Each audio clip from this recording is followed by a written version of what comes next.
Welcome back, and we are back with the second part of our transmission on the 39th day of the siege on the people of Indian occupied Kashmir.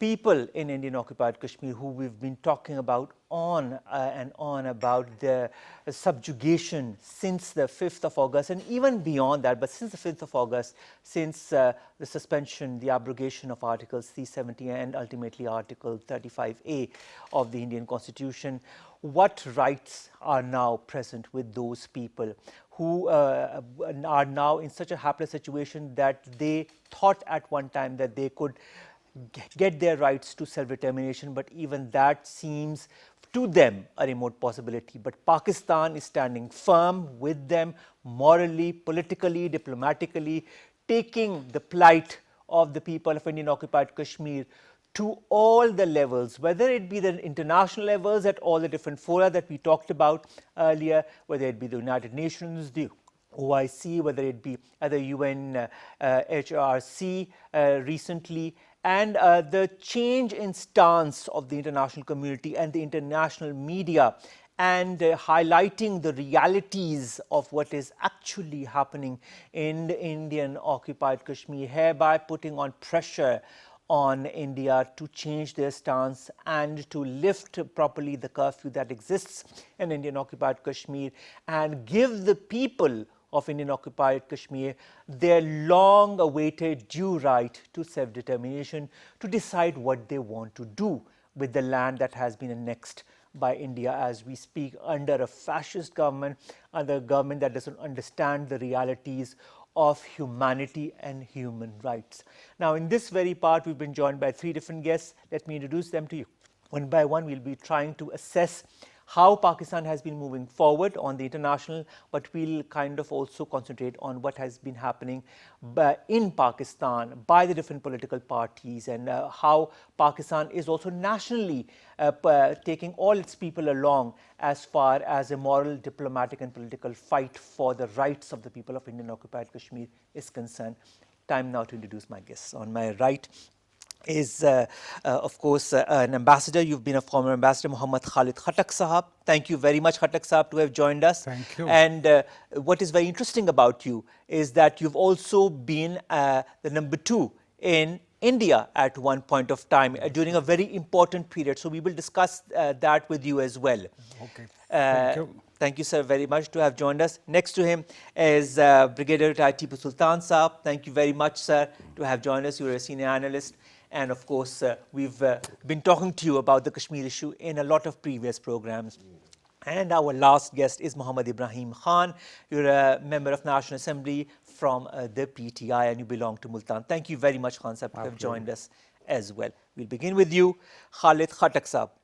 But before we begin and talk about the implications of that, all that is happening in Indian occupied Kashmir, let's watch this small package that has been prepared by our PTV World team about the situation in occupied Kashmir, and we'll get back and discuss.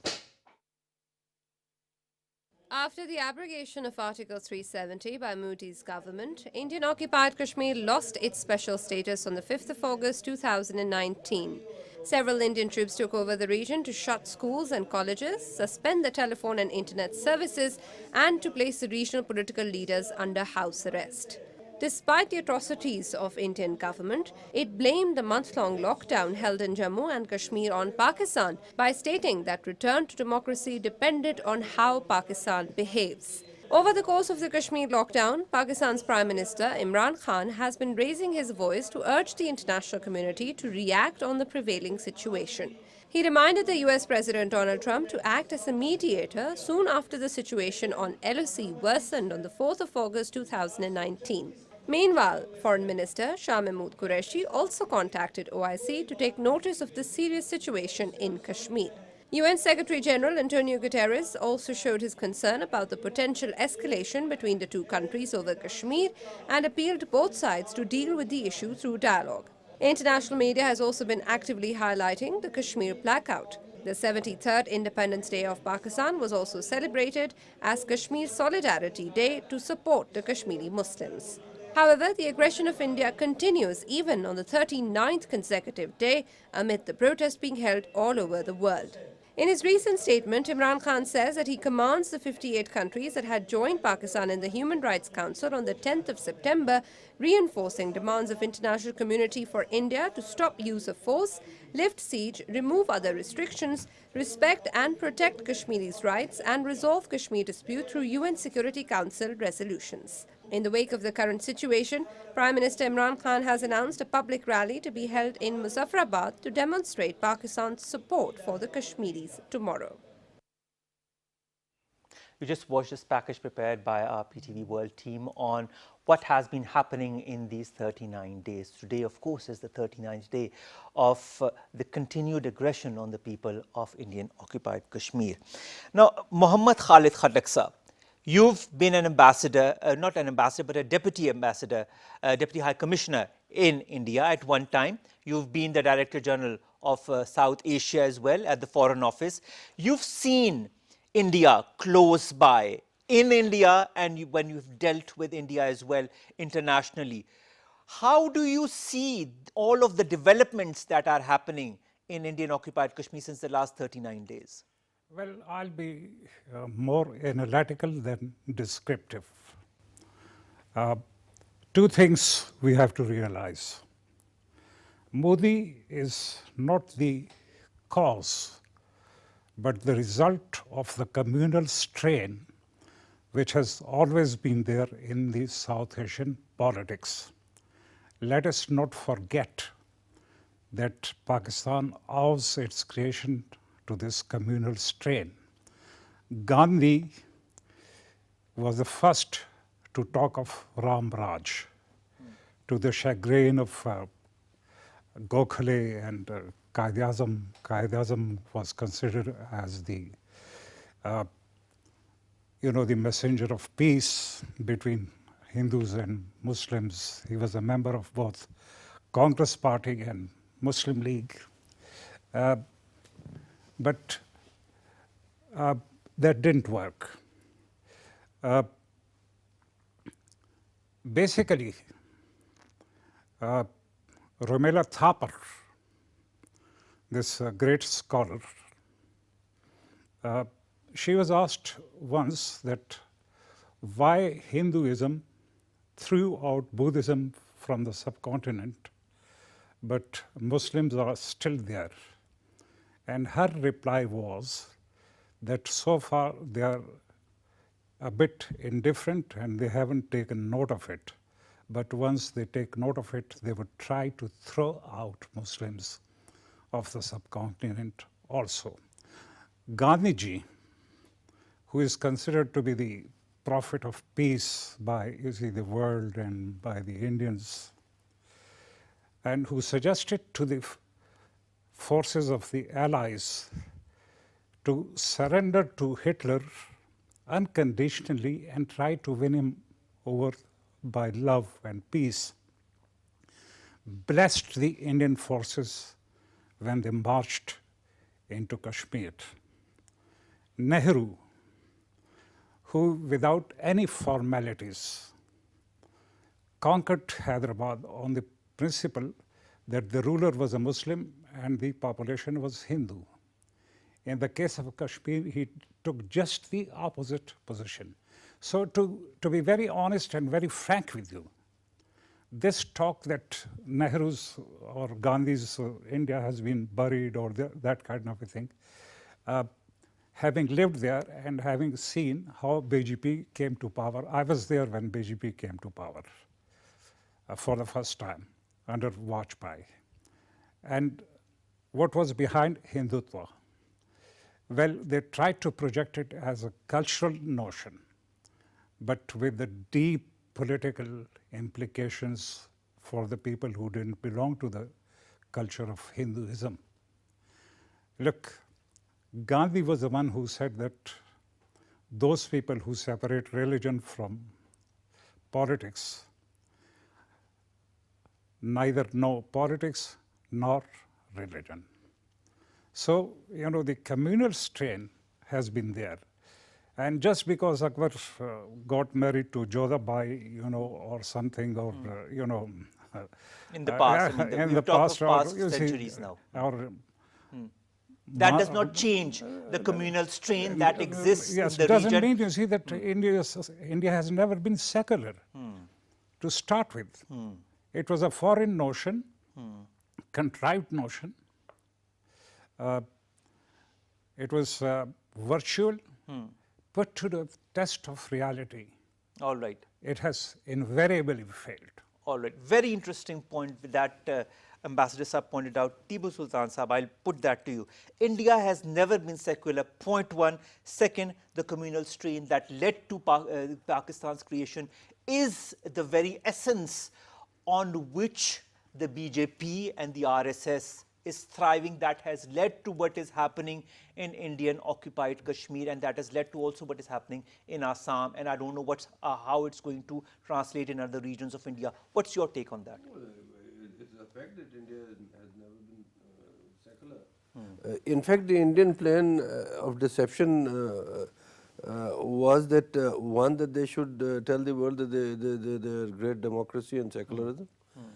And secondly, what they successfully did was to put the freedom struggle in Kashmir under a terrorism basket.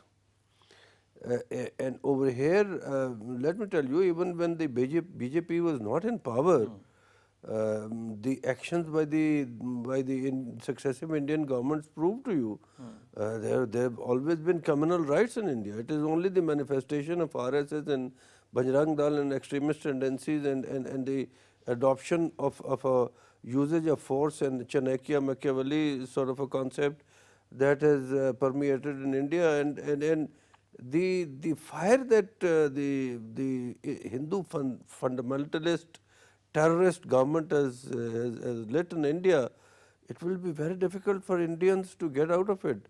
Remember, Arundhati Roy said that I hope we come out of the situation that BJP has put India in, and we hope that we do not have to pay too much of a price for that. But my question is that isn't this fire that has been lit by, isn't that more of a sparking of more flames, of the flames that were already existing in India? Well, it existed in India, but I think the final death warrant has been signed by the BJP for the Indian Union. And all the people who understand what is happening to India under the garb of a false nationalism and ultra-right Hinduism, which resulted in the manifestation of Hindu extremism and terrorism and lynching of minorities in India, collecting Hindu vote together in order to defeat the political parties and all that. People do understand that the manifestation of the conditions that the BJP has put India into, it has got very serious ramifications for Indian Union. There's no doubt. And in Kashmir, they don't want the world to know even after 5 weeks. The fact of the matter is that the things are not normal over there. If the things were normal in the valley, they would have lifted the curfew, etc. Because 56 countries, Human Rights Commission sided with Pakistan. That is so true. That was a very important I think thing it is becoming increasingly difficult for the Indian government to defend what they are doing inside India, particularly in Kashmir. So it's not going to be easy for them. What I think is that I still try to find out reasons as to what will stop India from doing what the Indians are doing in Kashmir. Very interesting point. I'll stop you right there. What will stop India, Muhammad Ibrahim Khan Saab, from doing what it is doing right now? We've seen the way the current government is moving nationally and internationally for solidarity of the people, whether it be of Pakistan or the world over, against what is happening in Indian occupied Kashmir. How would you rate the different moves that have been made by the PTI, by our Prime Minister Imran Khan Saab, by Shah Mahmood Qureshi Saab? Our President also addressed the joint session of the Parliament this morning and again reiterated about the world community that it should wake up. It's a wake-up call to the world community on what is happening in Indian occupied Kashmir. How would you describe the role of the current government in Pakistan, of the effort that it has been doing nationally and internationally to highlight what is happening? Actually, we have to look at it on a bigger canvas. Yes, these are the internal undercurrents of India and the people of India and the rise of Hinduism and fascist approach of Modi, fine. But there are international forces which are silently behind this whole scenario. The purpose is to harm Muslims in particular. This is my personal point of view. Anywhere in the world, if you just look back 20 years and look at the incidents which have been taking place, all the victims, all those countries which have fallen victim to that are the Muslim countries. And it is very strategically planned. And now it depends upon us how smartly we avert that or how smartly we face that. In order to do that, we are exhausting all possible diplomatic, and all other kind of sources we have and muster up support from the world around, telling the people that this is a question of humanity, not the Muslims only. You cannot deprive the people of their basic rights.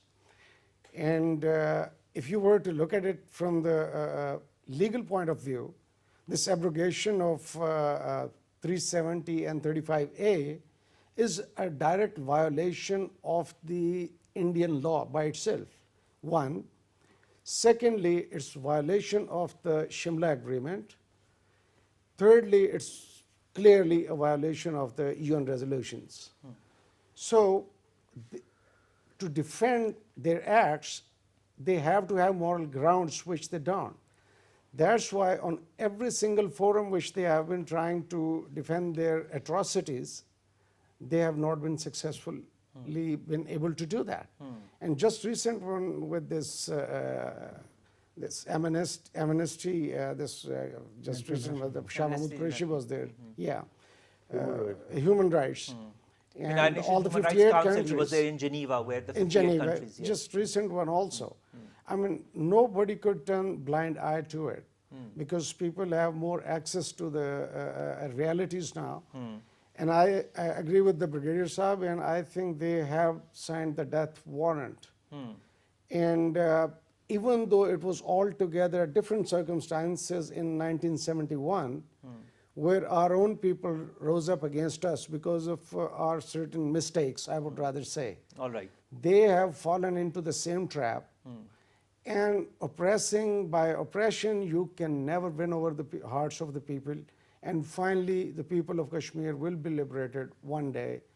Now, it is our utmost try to do it as humanly possible, the politer way and the most decent way, diplomatically and otherwise. But ultimately, if it comes down to that, it could move towards the war, and that could be devastating not for the subcontinent, but for the world as a whole. All right. And I hope the world realizes that. And But I think the world realizes that, Khan Saab, or else they would not have reacted the way they did react. Now we are two nuclear powers, and they cannot underestimate the fact that if it comes to a war-like situation, that they cannot exclude the possibility of a nuclear war. Again, I would say I have more appreciation for the Western world. They have still come up with stronger words in support of the Kashmiris than our own Muslim brothers. And I really feel disappointed the way they should have taken up the issue, or they should have taken up the stance, because it's based on the facts that those people have been deprived of their basic rights. All right. And they haven't done that, and I think we need to work in that direction. But Imran also. Khan Sahab also said in one of the recent addresses to the nation, he said that don't be disheartened by the reaction from the Muslim world. The reaction might come later, but it will come. He cited the example of Bosnia-Herzegovina. If you remember well in that address, he said that even in the case of Bosnia-Herzegovina, the reaction from the Muslim countries came, but it came a bit later. So he said that the reaction will definitely come, and the reaction slowly and steadily gaining momentum. Do you feel that is so as well?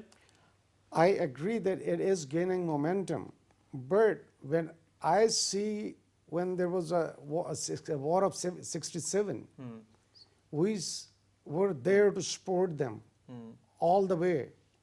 And we expect that if they're not that brave to practically be part of it, at least they should support us morally and diplomatically. All right. On a full scale. All right.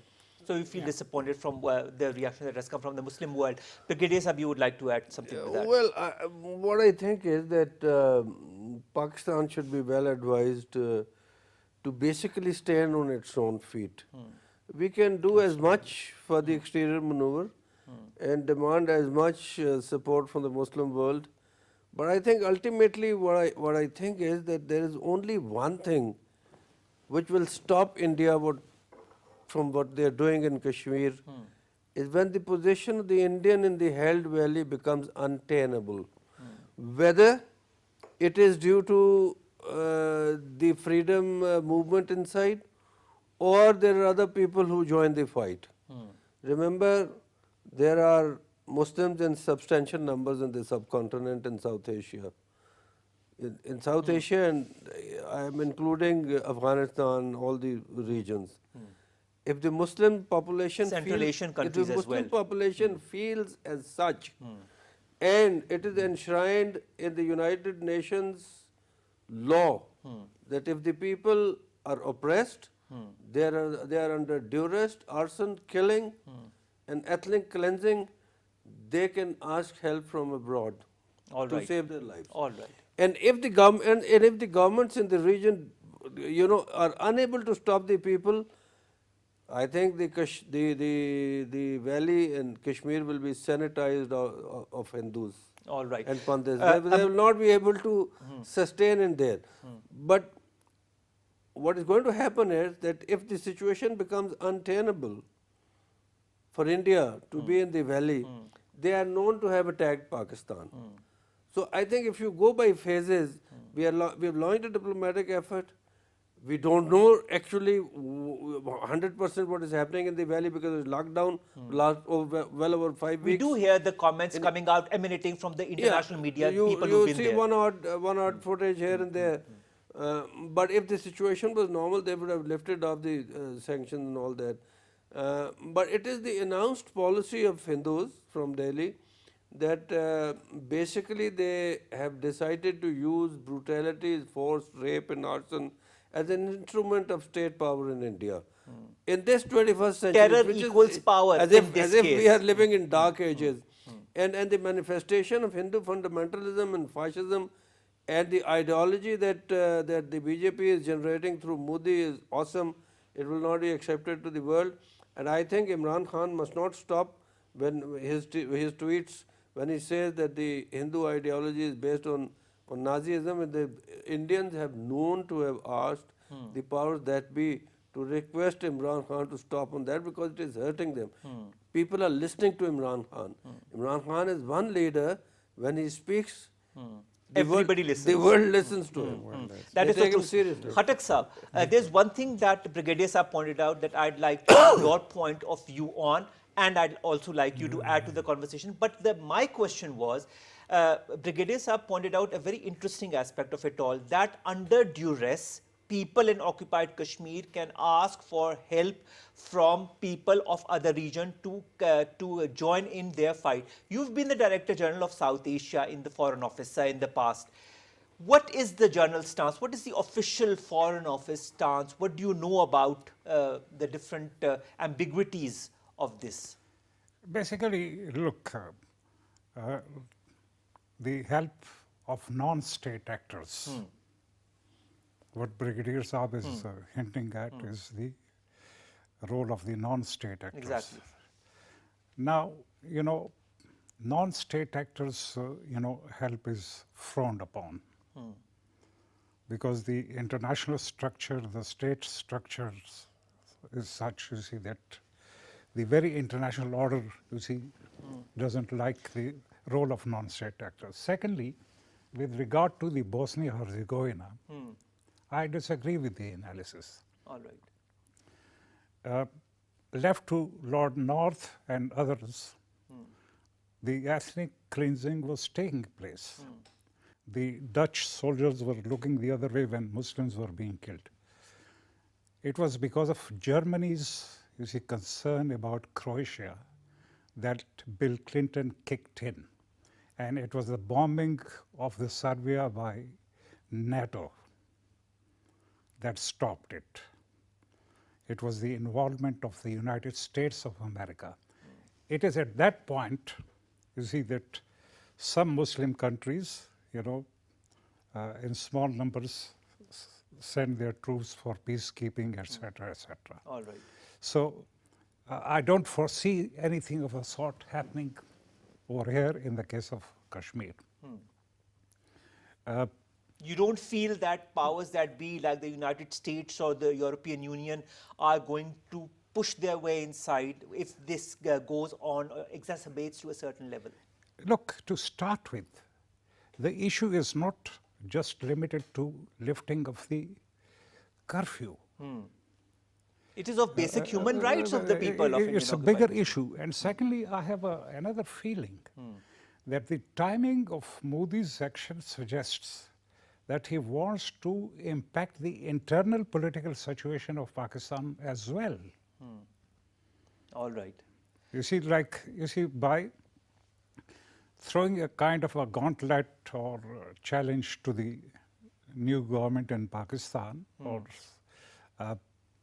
he is trying, you see, to sort of, you know, change the correlation of forces in the entire region. But you see, if you talk about throwing a challenge to Pakistan, Pakistan has always sided with the people in Indian occupied Kashmir. The governments, all the forces have always sided with the people and their oppression and want the people to get their due right to self-determination. So if he's throwing a gauntlet or he's throwing something our way, I mean, I don't think the reaction, he knows exactly the kind of reaction that's going to come back. Yes, we have done so far diplomatically well.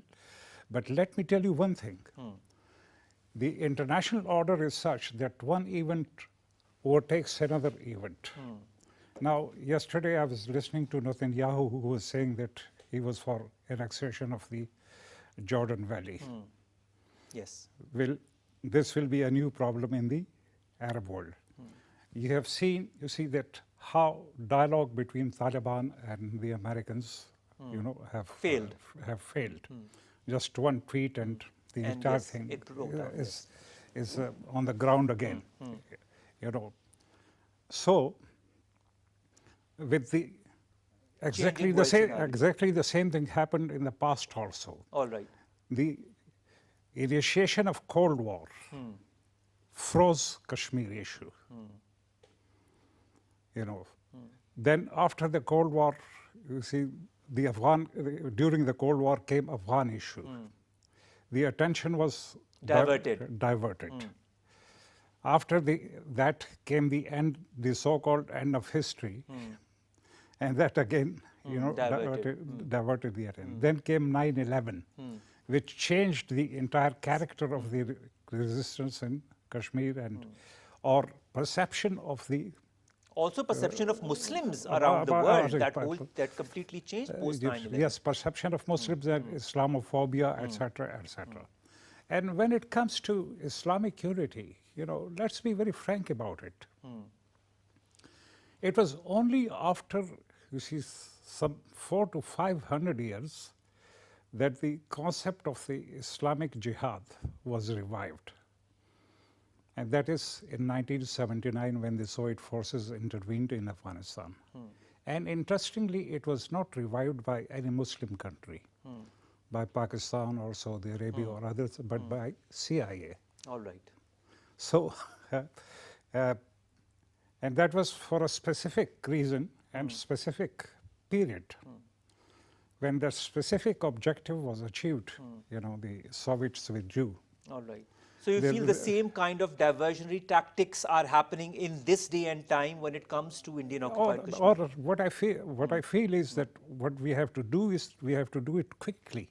All right. Otherwise, you see, new developments or some other developments would overtake this. On the a very interesting focus was point, Brigadier shared. Saab, Brigadier Saab, we need to act very quickly. Aren't we acting uh, quick enough? And how quickly do we now need to act? Because as the ambassador is saying, he's citing the examples in the past as well, that there are always diversions that happen and that dilute what is happening in Indian occupied Kashmir. Will that also happen in this case with what he is saying, the Netanyahu statement about the annexation of the Jordan Valley is concerned, and the other incidents that are also happening, the talks between the Taliban and the US? There is no doubt that one of the tools of the Indian tactics over issues with Pakistan has been delaying.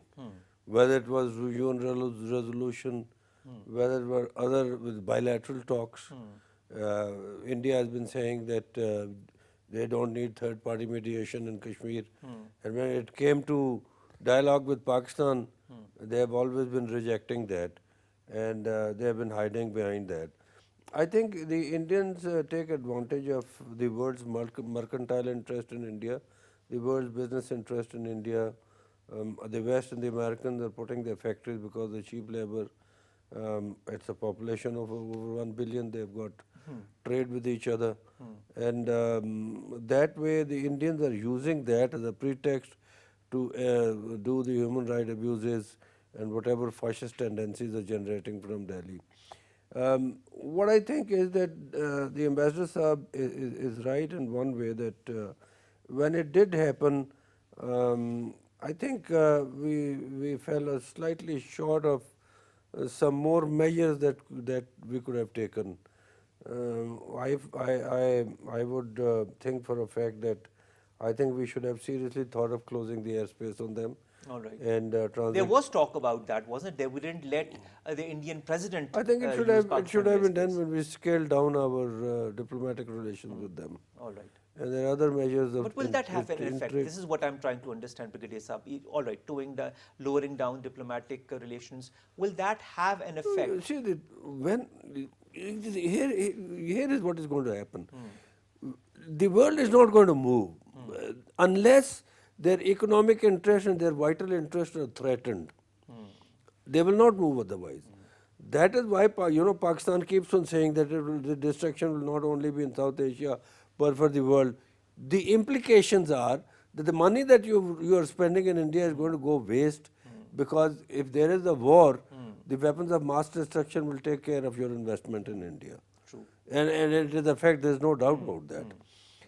You know, when you look at the geography, when you look at Pakistan is a smaller country as compared to India, but its geographical location and its length is such that not only India is affected, all flights going into India and emanating out of India to other countries are affected.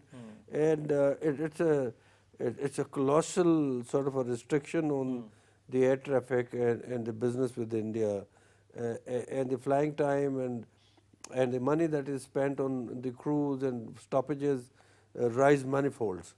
So what I am trying to say is that Ultimately, economic restrictions are what is going to change ultimately the whole Pakistan must complete the strategic thought process in a manner, in steps that are needed, and Pakistan must know that from one step to the second step and third step till the solution, what is the roadmap. All right. I think we have taken just the first step on the diplomatic offensive, and we are still waiting for its results, because nothing concrete has come from the world. I mean, The statements have emanated, No, sir. the world has not explicitly spoken All right. and told the Indians don't do it. But they have said India and Pakistan need to talk together and resolve the issue. It will be tall order to expect from the world to pass explicit orders to Indians. It is not Until done. and It is not done in unless they diplomatic. are hurt Neither economically. the Indians are going to agree, because they are far too arrogant. Their behavior is so arrogant and so irrational, because the world accepts such a behavior from Hindus. It's very unfortunate, but the world looks the other way. And I agree with my colleague over here that if because it is pertaining to Muslims, it is not Darfur or East Timor or other places in Europe, etc. It happens. I think Modi Ajit Doval and their Interior Minister Amit Shah should be tried by the International Criminal Court, like Slobodan Milosevic. I mean, what is that? In Bosnia, the Serb leaders have not done what they have done in India. All right. They have killed more people compared to Yes, them. exactly. And they have to be tried by the International Court of Justice. They are criminals. They are ethnic cleanser. And in this 21st century, the world should be ashamed that they are ignoring such monsters. That is the point that I will take to you, Ibrahim Khan Saab. International Court of Justice. There were talks in the government that the case of Indian occupied Kashmir is going to be taken to the International Court of Justice. Is there any kind of development on that? That is the concept that whatever have happened to Article 37 or 370 or and whatever 35A. that you would contest international. I am saying that these individuals need to be tried as criminals. Yes. So, I You mean, know? this is the beginning. When you go to the International Court of Justice, you can also try this troika, as Brigadier Saab points out. Do you feel that the government is or might be working on these lines as well? You know, government is not just sitting and not thinking. We are making strategic plannings, diplomatic plannings, and we have different options. You see, war, at the end of the day, war is the last option. So we as I said it earlier, we want to exhaust all other options first. And on top of that, our religion does not allow aggression. But once aggressed upon, you do reserve the right to respond. And That is what respond has with been the- said by our Prime Minister time and again as well. Absolutely. And I think, unfortunately, this is my hunch, my feeling, my inner feeling, All right. that this is the only language that That the Modi will Indians will ultimately understand. will understand. Otherwise, and we are quite capable, our armed forces are quite capable, and we have proven it. And it's not the 71, and we will exert our power, and we, with the grace of Allah Almighty, we do have the capabilities and the abilities and the resources also. And if it comes down to that no-win situation, then let it be. I mean, Yes. for a Muslim, it's really not is something to really get scared of. Ambassador Saab. Well, I'll take it with the point of my colleague. In 1970-71, status quo was changed. In the current scenario, it is in India's favor that the status quo remains All right. for the time being. When it comes to war, towards the close of the Second World War, President Roosevelt asked Winston Churchill that if in one sentence he were to sum up and define Second World War, what would be that sentence? And Churchill replied, the most horrible and the most avoidable war in the world, history. Wars happen when these are avoidable. In the context of India and Pakistan, we have fought 2 or 3 wars, or all of these were avoidable. And even in the current situation, these are avoidable. But what is the scenario then? How should we move forward for the people? What the Brigadier Saab is saying, stop the air flights, overflying, withdraw the overflying rights. All right?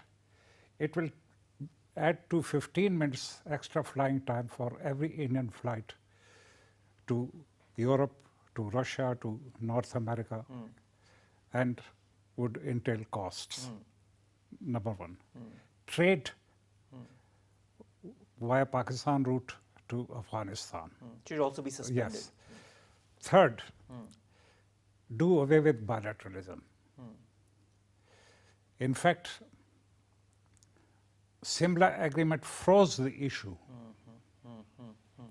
in the framework of a bilateral agreement. And it is amazing that Mr. Bhutto, who in the build-up to this 65 war or before that, had many rounds of talks with Swan Singh and knew completely how useless it was to have bilateral talks with India about Kashmir. In Simla, agreed. So it should be multilateral. Other it- parties need to be no, involved. mediations, sorry, and UN Security Council resolution. But it is there since 70 years. Nothing has happened. Those would be, those would become, in fact possible if we take some actions on the ground. India has taken a strategic move, and our response has to be strategic, not just tactical. But aren't we strategically responding as well, in your point of view? Yes, my point of view is diplomatically only, yes, but strategically, you see, the world is not worried about what is happening to the Kashmiri That women. is what our two other guests have also been saying. Kashmiri women. The Everything world is is honky and dory. the world is very worried because there are two nuclear powers. The world is not worried because the Kashmiri women are crying. The world will be worried when there will be economic implications in Absolutely. the region. And also military implications. Also You military. know, there is a lot of talk in Pakistan that Pakistan doesn't want war. We don't want to escalate the situation. I think we should stop saying that. It is not that what I want is war. But as the Russian strategist said that you may not seek war, but the war may seek you. All right, I'll stop you right there, sir, because we're a bit short of time. And then, for some, Chanakya or Machiavelli type, war is an extension of their political policy. All right. So, you know, Pakistan should be prepared for all eventualities. If you want Kashmir to be untenable for Indians, we should be ready to fight. All right. It's as simple as that. Final comment, Khan Sahab. It's better to die with dignity than to live with humility. All right. All right. That's Thank the- you very much to all three of my guests, Muhammad Khalid Khatak Sahab, Brigadier Tipu Sultan Sahab, and Muhammad Ibrahim Khan Sahab, to have given us your points of views from three different perspectives. I think that was very important to kind of understand where all of this is going, where this issue of Indian occupied Kashmir is going, and what needs to be done on the different levels. Ladies and gentlemen, that brings us to the end of tonight's transmission on the siege of Indian occupied Kashmir, where 39 days have passed, where these people are under constant oppression and subjugation. We all wait for that solution, and we hope and we pray that that solution, inshallah, will come sooner than later. Allah Hafiz.